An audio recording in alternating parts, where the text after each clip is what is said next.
हमारा आज का जो टॉपिक है वो है डीबगिंग प्रोसेस। सबसे पहली जो चीज है वो आपको ये पता होनी चाहिए कि डीबगिंग होता क्या है।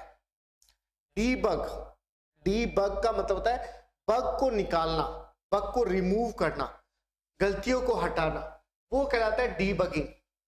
तो डीबगिंग के बारे में अगर कोई बेसिक बात आप ये इसके बारे में अगर आप एक्स्ट्रा और क्या बताना चाहेंगे तो आप ये कहेंगे कि ये कंटिन्यूअस प्रोसेस है। मतलब ऐसा नहीं होता है कि आपने कोई प्रोग्राम को ट्रेस किया, आपको गलती मिल गई, ऐसा नहीं है। आपको लगातार सॉफ्टवेयर जब जब डेवलप होता रहेगा तब तब उसमें गलतियां आती रहेगी। मतलब कुल मिला के फाइंड द एरर, आपको एरर को सर्च करना पड़ता है। अब आप ये भी सोच सकते हैं कि डीबगिंग हमें कब करनी पड़ सकती है। डीबगिंग होती है जब हम किसी सॉफ्टवेयर को डेवलप कर रहे हैं, तो हम डेवलप करते करते करते हो सकता है उसमें कोई गलती आ जाए, फिर हमें उस गलतियों को सुधारना पड़ता है। तो वो हमारे हार्डवेयर में भी आ सकती है और सॉफ्टवेयर में भी आ सकती है। अब दो प्रकार की स्ट्रेटेजी मैं आपको बता रहा हूं, एक होता है ब्रूट फोर्स और एक होता है बैक ट्रैकिंग।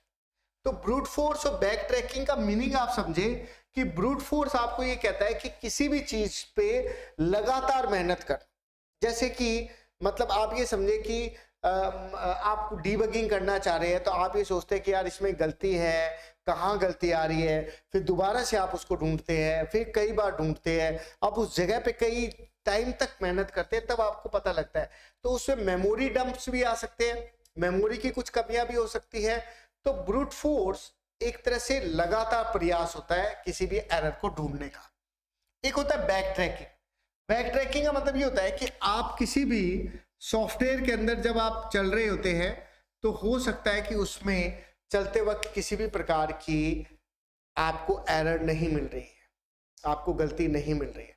तो आप क्या कर सकते हैं, आप क्या करेंगे, उसको वापस से बैक साइड में जाकर उसी सेम गलती को दोबारा से देखते हैं, फिर दोबारा से फिर देखते हैं, तो आपको पता लग जाता है कि हाँ इसके अंदर इस सॉफ्टवेयर में ये गलती है। तो इसको हम लोग बोलते हैं बैक ट्रैकिंग। बैक ट्रैकिंग का मतलब आप प्रोग्राम में आगे बढ़ गए, बढ़ते बढ़ते आपको लगता है यार पीछे हो सकता है कि गलती रह गई हो, तो आप उस सॉल्यूशन को रिजॉल्व करते हैं। इसके बाद में नेक्स्ट जो चीज है वो है टेक्निक। टेक्निक में बात करें तो हम लोग जब डीबगिंग करते हैं तो वैसे तो नॉर्मली क्या होता है कि हमारा जो भी सॉफ्टवेयर है उसके अंदर ये सुविधाएं रहती है कि उसके अंदर क्या होता है कि भाई आपके ऑप्शन आते हैं, डीबग ऑप्शन होता है, उसके अंदर ऑप्शन में अलग अलग दिए हुए रहते हैं। ट्रेसिंग का होता है, प्रिंट स्टेटमेंट होता है, वॉच स्टेटमेंट होता है, ब्रेक पॉइंट्स होते हैं, जो इसलिए होते हैं ताकि हम प्रोग्राम में उस गलती को ढूंढ सके।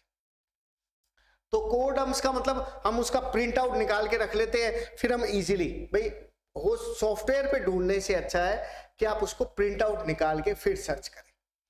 और इसी तरह से ट्रेसिंग होती है जिसे आप हर एक लाइन की 1 बाय 1 वो ट्रेस करता है तो यार इस लाइन पे क्या रिजल्ट आ रहा है, इस लाइन पे क्या रिजल्ट आ था इस वेरिएबल का, फिर इस लाइन पे क्या रिजल्ट था, तो वो ट्रेसिंग ढंग से कर लेता है। इसी तरह से एक चीज होती है वो हो गया प्रिंट स्टेटमेंट। प्रिंट स्टेट का मतलब हम लोग ये देख लेते हैं कि कैसे उसका प्रिंट आउट निकाल के, जैसे कि कोड डम्प्स में तो हम लोग सारा मेमोरी का प्रिंट आउट ले रहे थे, ये हम लोग प्रोग्रामिंग का प्रिंट आउट लेते हैं। तो ये आपका एक तरह से कंप्लीट डीबगिंग प्रोसेस है। इसी में एक टॉपिक हमारा शामिल होता है इंफॉर्मेशन गैदरिंग, जिसमें हम हमारे सॉफ्टवेयर से संबंधित इंफॉर्मेशन को क्या करते हैं, कलेक्ट करते हैं, जिसके लिए हम अलग अलग तरीकों का उपयोग लेते हैं।